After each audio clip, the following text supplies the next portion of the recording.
Jake Morrison stood at the massive doors of the Galactic Council chamber. His hands shook slightly as he held the datapad containing Earth's formal request to join the galactic community. Behind these doors waited the most powerful beings in the known universe. The doors opened with a deep rumble. Jake walked into a vast hall filled with creatures that looked like they came from nightmares. At the center sat the cracked Supreme General Thrak, a massive reptilian being with scales that looked like black armor. His yellow eyes glowed as he watched Jake approach. To Thrak's right sat High Vorthak Zakth, whose silicon body crackled with energy. The Vorthak looked like living rock mixed with lightning. On the left floated Zephyrian Lord Kixtal, a being of pure energy that hurt to look at directly. So, Thrak's voice boomed through the chamber. This is the representative from the new world called Earth. Jake bowed respectfully. I am Ambassador Jake Morrison. I come seeking membership in the Galactic Council for Humanity. The chamber filled with what sounded like laughter, but it came out as roars, screeches, and electronic static. Jake felt his face grow hot but kept standing straight. Tell us about your world, little human, Zakth said. The Vorthak's voice sounded like grinding stone. What makes your species worthy to sit among the Deathworlders? Jake activated his datapad. Earth is a diverse planet with many climates and environments. We have overcome wars, diseases, and natural disasters. We have learned to work together and explore space. More laughter filled the chamber.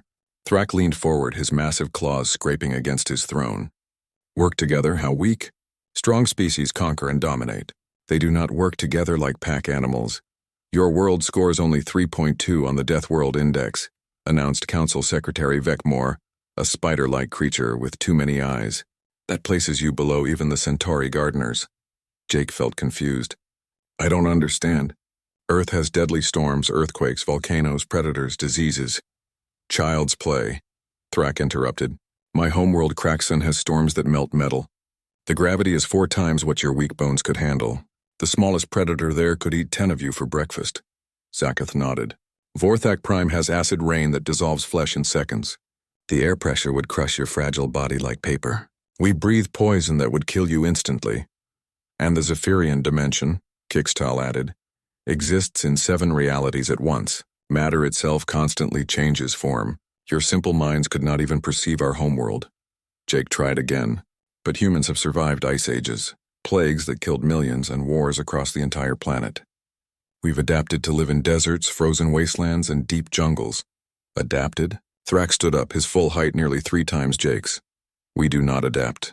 We conquer. We are born strong enough to survive anything our worlds throw at us. You speak of adaptation like it is strength, but it only shows weakness. The Council Secretary spoke up. The Death World Index measures planetary hostility and species strength. Kraxon scores 47.8. Vorthak Prime scores 52.1.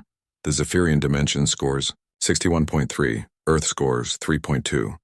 This places humanity in the servant class. Jake's heart sank. Servant class? Yes, Thrak said with what might have been a smile. You may serve the true rulers of the galaxy. We will protect you from dangers you cannot handle. In return, you will provide whatever services we require. But we don't want to be servants, Jake said. We want to be equals. We want to contribute to the galactic community. The laughter returned, louder this time. Several council members from smaller species looked away in what seemed like embarrassment. Equals? Zakth's body flared brighter. You are soft, weak creatures from a gentle world.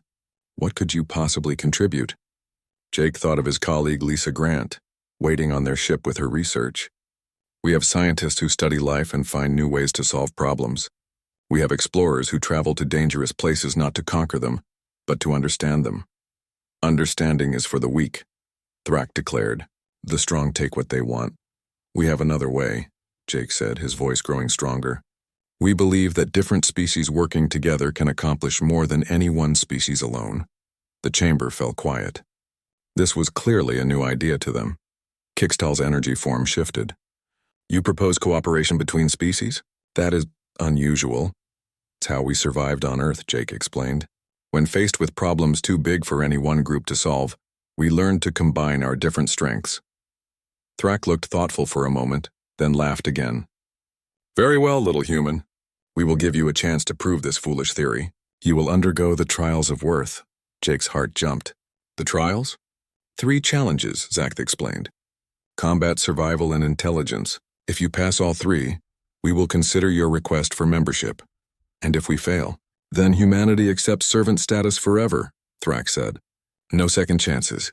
Jake thought about the people back on Earth waiting for news. He thought about all the exploration ships ready to venture into the galaxy. He thought about the children who dreamed of meeting alien friends among the stars. We accept, he said. The council erupted in surprised sounds. Even some of the smaller species seemed shocked that humans would dare accept such a challenge. Excellent, Thrak said. The first trial begins in 1 standard week on my homeworld of Kraxon. Bring your best warriors. They will face mine in combat.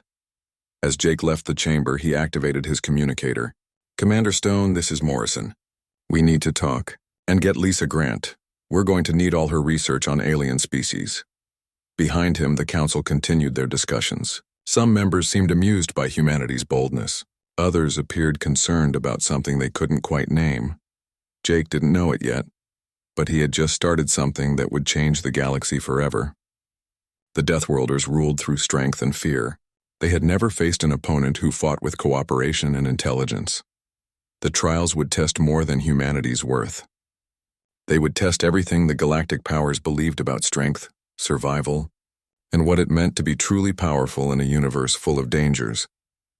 As Jake walked back to his ship, he wondered if humanity was about to make the biggest mistake in their species' history, or if they were about to teach the galaxy something new about what it really meant to be strong. Commander Alex Stone stared at the red sky of Kraxon through the transport ship's window. Lightning crashed constantly in the distance, and the air shimmered with heat that would cook a human in minutes without protection. This was where humanity would face its first trial. Remember, he told his team as they checked their equipment one final time. We're not here to prove we're as strong as they are. We're here to prove there's more than one way to be strong. Sergeant Dan Brooks adjusted his rifle and grinned. So we're going to outthink a bunch of giant lizards? That's the plan, Stone replied. Corporal Martinez, how's your gear? Amy Martinez finished calibrating her sniper scope. Ready, sir. Though I still think they're crazy for agreeing to let us use our own equipment. They think their natural advantages make our tools meaningless, Private Ryan Clark said, patting his demolitions pack. They're about to learn otherwise. The transport landed on a platform made of black metal that could withstand the planet's extreme conditions. As they stepped out, the heat hit them like a wall even through their environmental suits.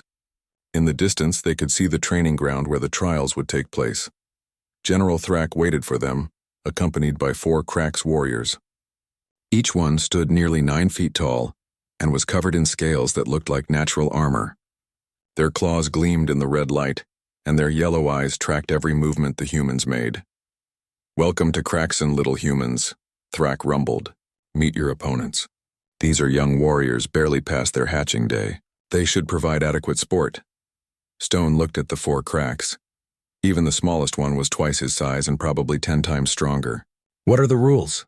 Simple, Thrak replied. Survive long enough to complete the objectives. First, capture the energy crystal from the center of the arena. Second, hold the high ground for 1 hour. Third, eliminate or disable all opponents' gun and weapons. Anything you brought is allowed. My warriors use only what nature gave them. Thrak's teeth showed in what might have been a smile. Begin when the horn sounds. The arena was a nightmare landscape of jagged rocks, pools of boiling liquid, and metal structures twisted by the planet's extreme weather. Steam rose from cracks in the ground, and the constant lightning made it hard to see clearly. The horn sounded like a roar that shook the ground. The Krax warriors immediately charged forward, moving faster than Stone had expected. Their claws left scratches in the metal ground as they ran. Scatter, Stone shouted into his communicator. Plan Alpha. The humans split up, each going in a different direction. The Krax hesitated for a moment, confused by this response. They had expected the humans to either run away together or group up to fight together. Brooks dove behind a rock formation and opened fire with his rifle. The energy bolt struck the nearest Krax warrior but barely slowed him down. The creature's scales absorbed most of the damage. Armor's too thick, Brooks reported. Going to Plan Beta. Martinez had found a high position among the twisted metal structures. She aimed carefully and fired at the joints between the Krax's scales. Her shot found its mark and the warrior stumbled but kept moving. Joint shots work, she called out. but I need more time to line them up. Clark was busy near the arena's center, setting up his explosives around the energy crystal. The Crack's warriors were so focused on chasing the other humans that they hadn't noticed him yet. Stone ran through the arena, not trying to fight the Cracks but leading them on a chase. He ducked under their claws, rolled away from their charges, and used the terrain to stay one step ahead. "This is not fighting," one of the Cracks roared in frustration. "Stand and face us like warriors." "Why?" Stone called back, sliding under a low metal beam. "This is working better." The Cracks pursuing him leapt over the beam, but Stone had led him exactly where he wanted. Clark's explosives went off, not to hurt the creature but to bring down a section of metal structure. The debris didn't seriously injure the Cracks, but it trapped him temporarily. "One down," Clark reported, already moving to his next position. Meanwhile, Martinez had been picking her shots carefully. Each hit targeted a specific weak point, not trying to do major damage but slowly wearing down her target's mobility. The Crack's warrior she was fighting grew more and more frustrated as his movements became stiffer. Brooks had stopped trying to damage his opponent's armor directly. Instead, he used his weapon's stun setting to create bright flashes that temporarily blinded the creature. While the Crack stumbled around trying to clear his vision, Brooks would move to a new position. "They're learning our patterns," Stone warned. Time for the big surprise. The four humans suddenly changed their tactics completely. Instead of running and hiding, they began working together in a coordinated pattern. Stone and Brooks would drive a Crack's warrior toward Martinez's position, where she would have a clear shot at weak points. Meanwhile, Clark used small explosives not to cause damage, but to create noise and confusion. The Cracks found themselves fighting not four individual humans, but one coordinated unit that seemed to know exactly what each part was doing. When one warrior tried to corner Stone, he would lead it into a trap set by Clark. When another tried to reach Martinez's sniper position, Brooks would distract it with precisely timed shots. "This is impossible," the lead Crack's warrior snarled. "They fight like a single creature with four bodies." "That's because we do," Stone replied, sliding past the creature's claws and touching the energy crystal in the center of the arena. First objective complete. The watching crowd of Crack spectators had fallen silent. They had expected either a quick victory for their warriors or an amusing hunt, as the humans were slowly cornered and defeated. Instead, they were watching something they had never seen before. For the second objective, the humans needed to hold the high ground for 1 hour. They chose a position on top of the tallest metal structure in the arena. The Crack's warriors could easily climb it, but that wasn't the point. Every time a Crack's warrior started to climb, the humans would work together to make it impossible. Clark would use small explosives to shake the structure. Martinez would target their hands and feet to disrupt their grip. Brooks would create covering fire, and Stone would coordinate it all. But they weren't trying to seriously hurt the Cracks. Instead, they were frustrating them, confusing them, and forcing them to waste energy on attacks that went nowhere. 1 hour, Stone announced as the timer reached 0. Second objective complete. General Thrack was no longer smiling. His yellow eyes watched the arena with growing concern. For the final objective, the humans did something that shocked everyone watching. Instead of trying to defeat the Crack's warriors, Stone called out to them. "We know we can't beat you in direct combat," he said. "You're stronger, faster, and tougher than we are. But we've completed 2 objectives while fighting you. Want to know how?" The lead Crack's warrior paused, breathing heavily from the hour of frustration. "Speak." "We stopped fighting 4 separate battles and started fighting 1 coordinated battle. Each of us has different skills, and we combined them to become stronger than any of us alone." Stone gestured to his team. "Brooks is our distraction specialist. Martinez is our precision striker. Clark is our engineer and trap setter. I coordinate and plan. Separately, we're weak. Together, we're strong enough to complete objectives while fighting opponents much more powerful than us." The Crack's warrior looked confused. "But how does this help you defeat us?" Stone smiled. "We don't need to defeat you. We just demonstrated something more important. We showed that intelligence, cooperation, and different skills working together can accomplish things that raw strength cannot. The trial requires elimination or disabling of opponents." Thrack called from the viewing area. "True," Stone replied, "but it doesn't specify how." He turned back to the Crack's warriors. "We could keep this up for hours, frustrating you until you collapse from exhaustion. Or you could acknowledge that we've proven our point." The lead Cracks warrior stared at Stone for a long moment. Around the arena, other Cracks spectators murmured to each other in their own language. Finally, the warrior nodded slowly. "You have shown us something new," he admitted. "We yield." The arena fell completely silent. Never before had Cracks warriors yielded to opponents they could easily defeat in direct combat. General Thrax's expression was unreadable as he announced, "The humans have completed the first trial. Prepare for transport to Vorthak Prime." As they left the arena, Stone's team was quiet. They had won, but they could all feel that something bigger was happening. They had just challenged the basic assumptions of galactic power structure. "Think they're starting to understand?" Martinez asked. "Some of them," Stone replied, looking back at the Cracks warriors who were still standing in the arena, talking among themselves in low voices. "The question is whether they'll admit it." Dr. Kevin White stepped out of the transport ship onto the surface of Vorthak Prime, and immediately understood why this planet had such a high rating on the Death World Index. The air itself was barely breathable, thick with chemicals that would burn human lungs. Acid rain fell constantly from a sky the color of rust, and the ground beneath his feet felt hot even through his protective boots. "Well," said engineer Sarah Kim, checking her equipment readings, "this place is definitely trying to kill us." Pilot Jenny Walsh looked around at the twisted landscape of metal spires and bubbling pools of liquid that glowed with dangerous colors.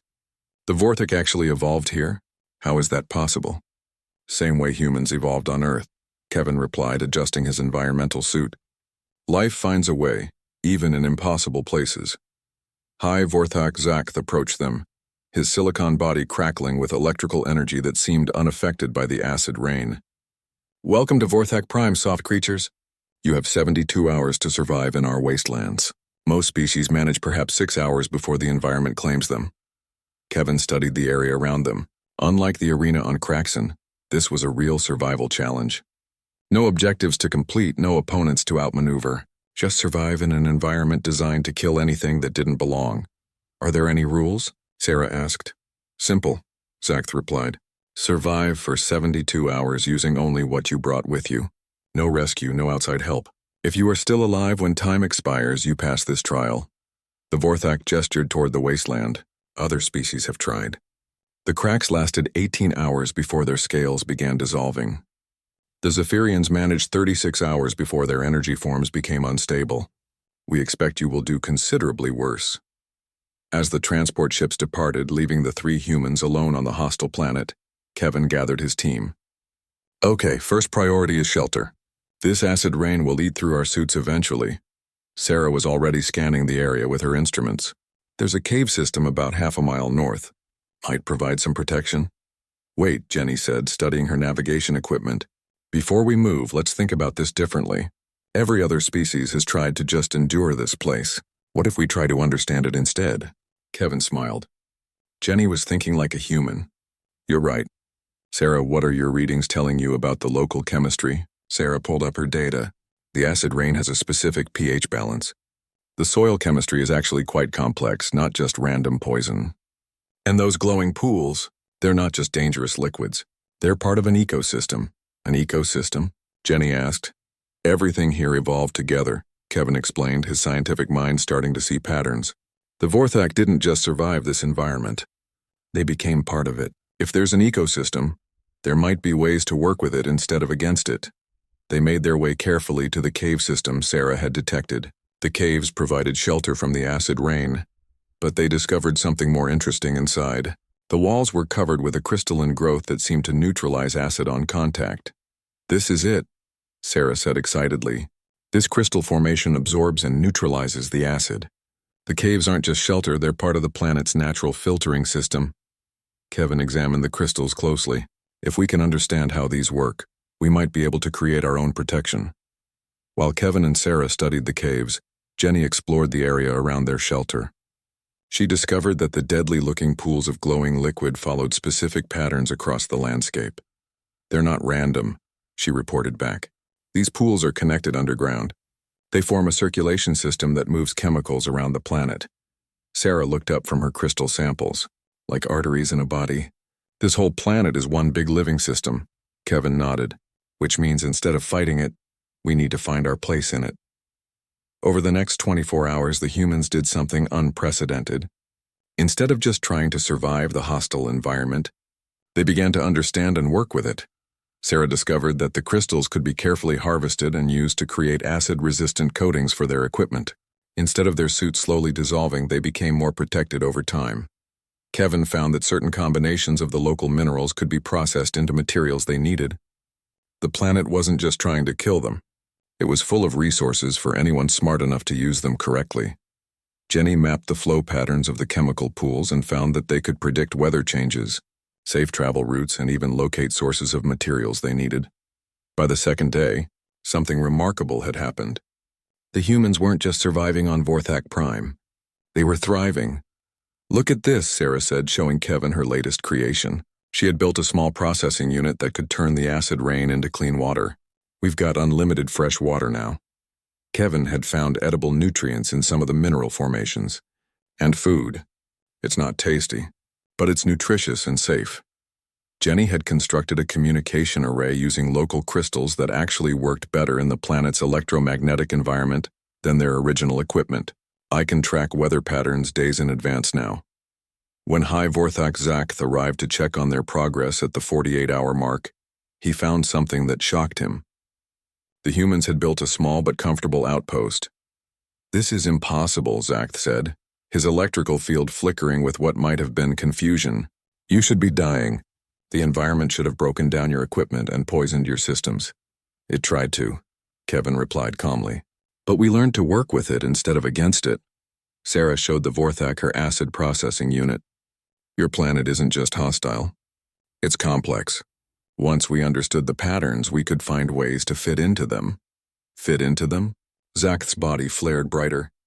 "You do not survive by fitting in. You survive by being strong enough to resist everything that tries to destroy you." Jenny looked up from her weather monitoring station. "But that's so much harder than it needs to be. This planet has everything necessary for life. It's just organized differently than what we're used to." "We're not trying to conquer Vorthak Prime," Kevin explained. "We're trying to become part of it temporarily. Work with its systems instead of fighting them." Zakth studied their small outpost. The humans had created something that looked almost permanent. "Other species come here to prove they can endure suffering. You have made yourselves comfortable." "Comfort isn't weakness," Sarah said. "It's intelligence. Why suffer when you can adapt?" The Vorthak was quiet for a long time, his electrical field pulsing in what seemed like deep thought. "You will complete the full 72 hours. "Easily," Kevin replied. "We could probably stay here for months if we needed to." "Months?" Zakth's voice carried a tone that none of them had heard from a Deathworlder before. It sounded almost like respect. When the 72-hour period ended, the transport ships returned to find the humans waiting calmly at their small outpost. They had not only survived, but had created a sustainable settlement. "This trial is complete," Zakth announced to the waiting council observers. "The humans have succeeded." As they prepared to leave for the final trial, Kevin noticed something interesting. Several younger Vorthak had come to examine their outpost. They were asking questions about how the acid processors worked and how the crystals had been used. "I think we just taught them something," Sarah said quietly. "What's that?" "That their own planet might not have to be as hostile as they thought. They've been fighting it for so long, they never considered working with it." Jenny watched the young Vorthak studying their communication array. "Think they'll learn?" "Some of them," Kevin replied. "And that might be enough."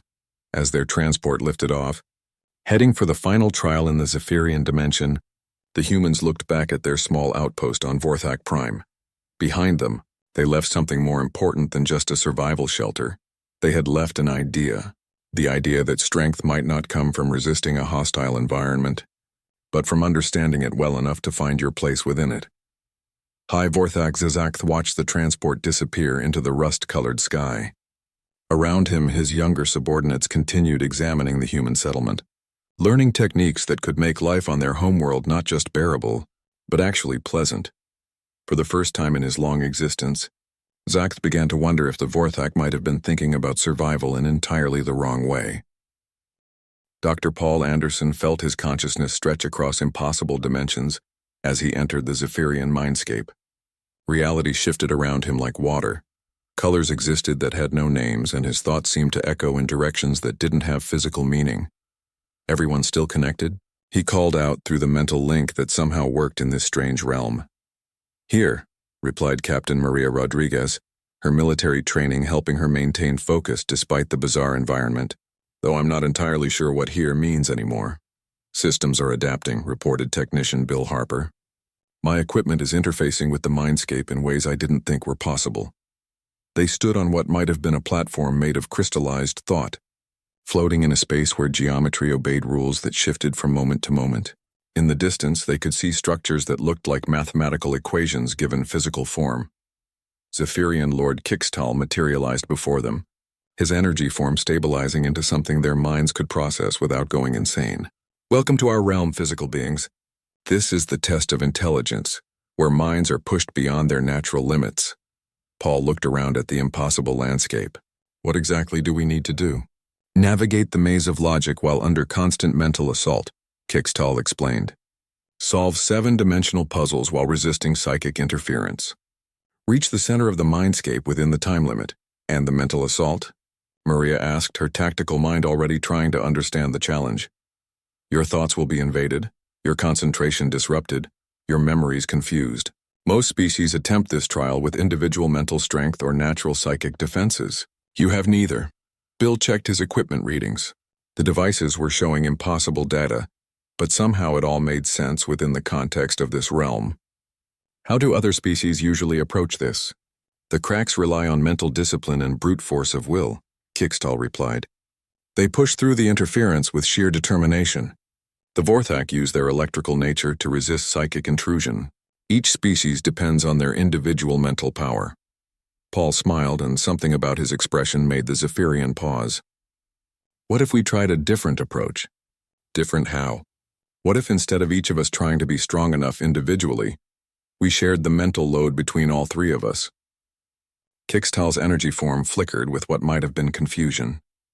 That is not how minds work. Each consciousness is separate, individual. Not necessarily, Paul replied. Bill, can your equipment create a stable link between our thought patterns? Bill was already working on his devices, making adjustments that shouldn't have been possible. In normal space, no. But here, where thought and reality blend together, I think I can create a shared processing network. A what? Kixtal asked. Maria understood immediately. Like a military unit that shares information instantly. But instead of sharing tactical data, we share actual thinking processes. Beginning the trial, Kixtal announced, clearly skeptical that this approach could work. You have 2 hours. The maze of logic appeared around them, a structure that existed in 7 dimensions simultaneously. Paths twisted through space in ways that hurt to look at, and each corridor was filled with puzzles that required different types of intelligence to solve. The mental assault began immediately.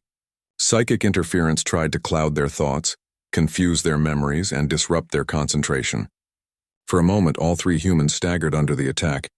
Then Bill's equipment activated, creating a link between their minds that turned 3 separate consciousnesses into something entirely new. Paul's mathematical genius immediately began analyzing the dimensional structure of the maze. But instead of keeping his insights to himself, the mental link allowed Maria and Bill to understand his calculations instantly. Maria's strategic thinking kicked in, not just using Paul's mathematical insights, but building on them to develop a navigation plan. Her tactical expertise flowed back through the link, enhancing Paul's problem-solving abilities. Bill's technical knowledge combined with both of their insights, allowing him to see how the mindscape's reality-bending rules could be used to their advantage. His discoveries fed back into the shared consciousness, making all 3 of them more capable. This is impossible, Kixtal said, watching them work. They are thinking as a single entity while remaining 3 separate beings. The mental assault that was supposed to disrupt their concentration found itself facing something unprecedented. Instead of 3 individual minds to attack, it encountered a distributed intelligence that could reroute thinking processes around any interference. When Paul's mathematical reasoning was disrupted, Maria's tactical analysis and Bill's technical logic could compensate. When Maria's strategic planning was confused, Paul's theoretical understanding and Bill's practical knowledge filled the gaps. They moved through the maze of logic not as three people solving puzzles, but as a single intelligence with three different types of expertise. Paul would identify the mathematical principles behind a puzzle, Maria would determine the optimal approach strategy, and Bill would implement the solution using his understanding of how the Mindscape's rules worked. First puzzle solved, Paul announced, though all three of them had contributed to understanding it. Navigation route to puzzle 2 optimized, Maria added, though her route was based on calculations from Paul and insights from Bill. Reality manipulation protocols established, Bill reported, though his techniques incorporated theory from Paul and tactical applications from Maria. Keekstal followed them through the maze, his energy form flickering with increasing agitation. You are changing the nature of the trial itself. This is meant to test individual mental strength. Why? Maria asked while simultaneously helping Paul solve a 7-dimensional geometric puzzle. Is there some rule that says intelligence has to be individual? It is how consciousness works, Keekstal insisted. Each mind is separate, isolated, forced to face challenges alone. Only if you choose to keep them separate, Bill said, his hands working on equipment that was somehow interfacing directly with pure thought. But consciousness doesn't have to be isolated. Paul looked up from a puzzle that involved manipulating mathematical concepts that existed as physical objects. We're not losing our individuality. I'm still me, Maria is still her, Bill is still him. We're just more than the sum of our parts. They continued through the maze, solving puzzles that should have taken hours in a matter of minutes. The mental assault grew stronger, but the shared consciousness simply adapted, becoming more resilient with each attack. This is wrong, Keekstal said, his voice carrying what sounded like fear. Consciousness is individual. Minds are separate. This is the fundamental law of intelligence, says who? Maria asked, while helping coordinate a solution that required them to think in 11 dimensions simultaneously. It is simply how things are. Maybe, Paul said, but it's not how things have to be. As they reached the center of the mindscape, having completed all 7 puzzles in record time, something unprecedented happened. The shared mental link that Bill had created began to extend outward, touching the consciousness of Keekstal himself. For a brief moment, the Zephyrian experienced what the humans had discovered. Instead of being one isolated intelligence, he became part of something larger. His energy-based thinking combined with human logic, creativity, and problem-solving in ways that created insights none of them could have achieved alone. Then the link snapped back, and Keekstal recoiled in shock. What was that? He demanded. That, Paul said gently, was what it feels like when consciousness isn't limited to individual minds. You showed us something we never knew was possible, Maria added. Your energy-based thinking processes could enhance our logical reasoning in ways we can't even imagine. Bill nodded, checking his equipment. And our different approaches to problem-solving could help your people find new ways to exist in multiple dimensions simultaneously. Keekstal floated in silence for a long time, his energy form shifting through colors that had no names. Finally, he spoke. The trial is complete. You have succeeded.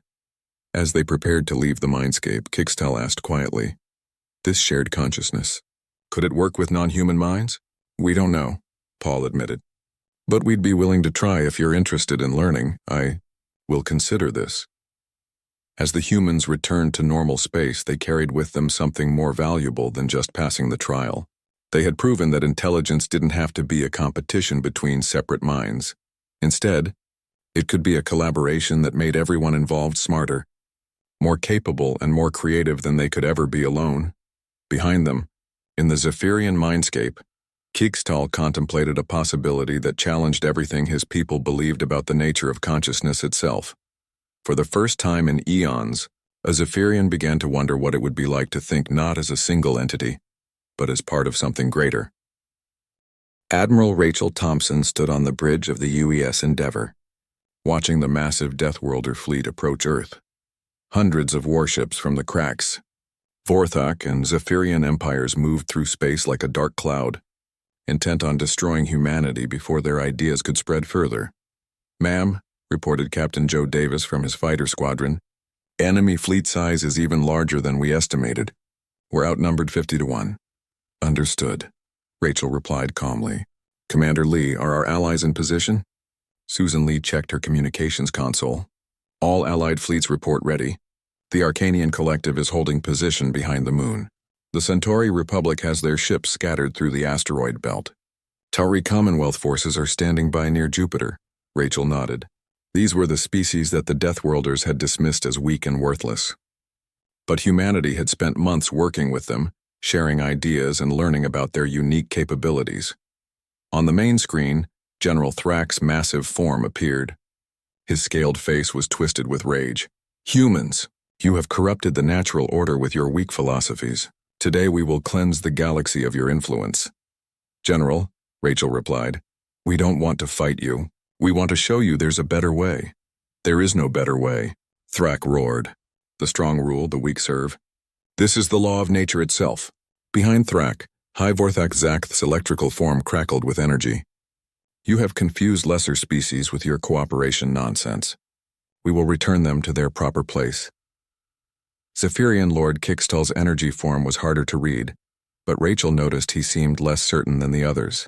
The trials proved nothing, he said, though his voice lacked conviction. Temporary cooperation cannot overcome true strength. Then let us show you what cooperation can really accomplish, Rachel said. The Deathworlder fleet opened fire, expecting the small human fleet to either flee or be destroyed quickly. Instead, something unprecedented happened. The human ships didn't fight as individual vessels. They moved as a single coordinated entity, each ship's actions perfectly timed with all the others. When Crack's warships targeted one human vessel, two others would position themselves to create crossfire that forced the attackers to break off. But the real surprise came when the Allied fleets revealed themselves. The Arcanian Collective ships were small and appeared defenseless, but they carried technology that could disrupt enemy targeting systems. As they darted between the larger warships, Crack's and Vorthak vessels found their weapons suddenly unable to lock onto targets. The Centauri Republic had brought their massive industrial ships, which looked like cargo vessels but carried something more valuable than weapons. They began deploying devices that created energy fields around human ships, making them nearly impossible to damage. The Tauri Commonwealth vessels carried the most surprising element of all. Instead of weapons, they deployed millions of small drones that swarmed around the Deathworlder ships. The drones didn't attack. They simply interfered with ship systems, making it nearly impossible for the enemy to coordinate their attacks. This is not battle, Thrax snarled as his fleet found itself unable to use its superior firepower effectively. This is cooperation, Rachel finished. Each of our allies is contributing what they do best. The Arcanians provide disruption technology, the Centauri provide defense systems, the Tauri provide coordination support, and humanity provides strategic planning that brings it all together. Captain Davis's fighter squadrons weren't engaging in dogfights with enemy ships. Instead, they were carrying communication equipment that allowed the different Allied fleets to coordinate perfectly. Human fighters became the nervous system that connected all the Allied forces into a single, unified fighting force. The battle continued, but it was unlike anything the galaxy had ever seen. The Deathworlder fleet, despite its massive advantages in size and firepower, found itself unable to effectively engage an enemy that refused to fight according to traditional rules. Impossible. Zakth's electrical form flared with frustration. We have superior technology, superior numbers, superior strength. You have superior individual capabilities, Susan Lee replied over the communication channel. But we have something better. We have each other. As the battle progressed, something even more remarkable began to happen. Some of the younger Cracks, Vorthak and Zephyrian ship commanders began to notice that their own forces weren't working together as effectively as they could.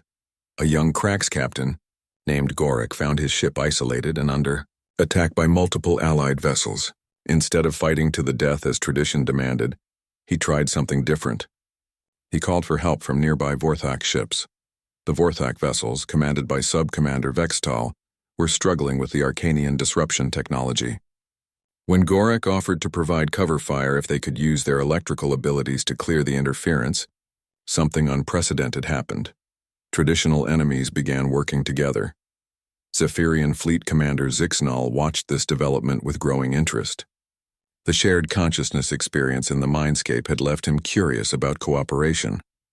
When he saw Krax and Vorthak ships successfully working together, he made a decision that would change everything.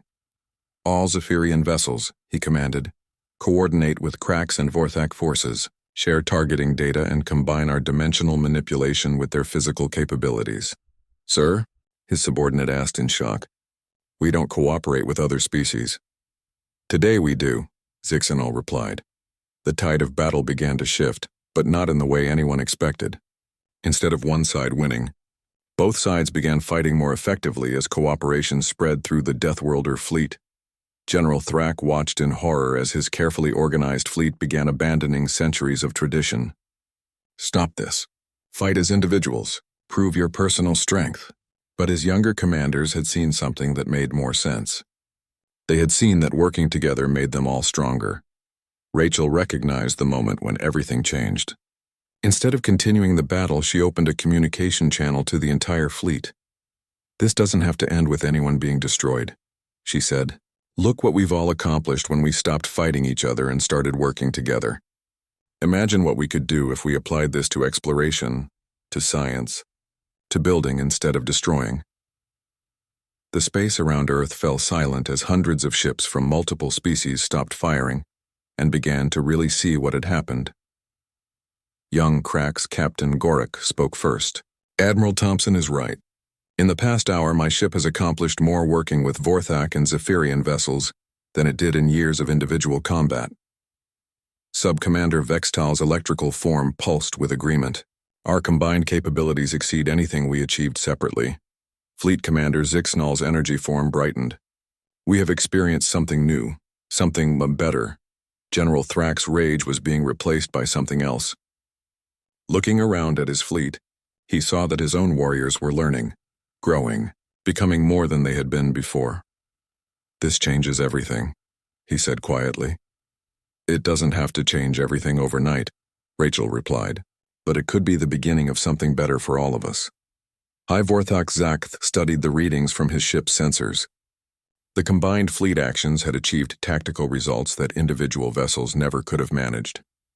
The data supports their conclusions, he admitted. Cooperation does produce superior outcomes. In the months that followed, the galaxy began to transform. The Deathworlder hierarchy didn't disappear overnight, but it began to evolve. Young members of all species started working together on projects that benefited everyone. Jake Morrison, humanity's first ambassador, became the first Secretary General of the new Galactic Cooperation Council. But the real power lay in the countless small partnerships between species that had once seen each other only as competitors. Dr. Lisa Grant established the first multi-species research stations, where Krax strength, Vorthak durability, Zephyrian dimensional abilities, and human creativity combined to solve problems that no single species could have tackled alone. The Arcanian Collective found that their small size and advanced technology made them perfect partners for exploration missions. The Centauri Republic discovered that their industrial capabilities could support massive construction projects when combined with other species' abilities. General Thrak, after months of watching his warriors grow stronger through cooperation, made a statement that shocked the galaxy. Perhaps true strength was never about individual power. Perhaps it was about lifting others up and being lifted in return. Earth became not the ruler of the galaxy, but its teacher. Humanity had shown that there was more than one way to be strong, more than one path to greatness. The Deathworlders had claimed the throne through individual power and domination. But humanity had revealed that true power came from connection, cooperation, and the understanding that everyone was stronger when no one had to stand alone. In the end, the galaxy learned that the most dangerous predators weren't those who could destroy their enemies, but those who could turn enemies into friends, competitors into collaborators, and individual strengths into collective achievements that benefited everyone.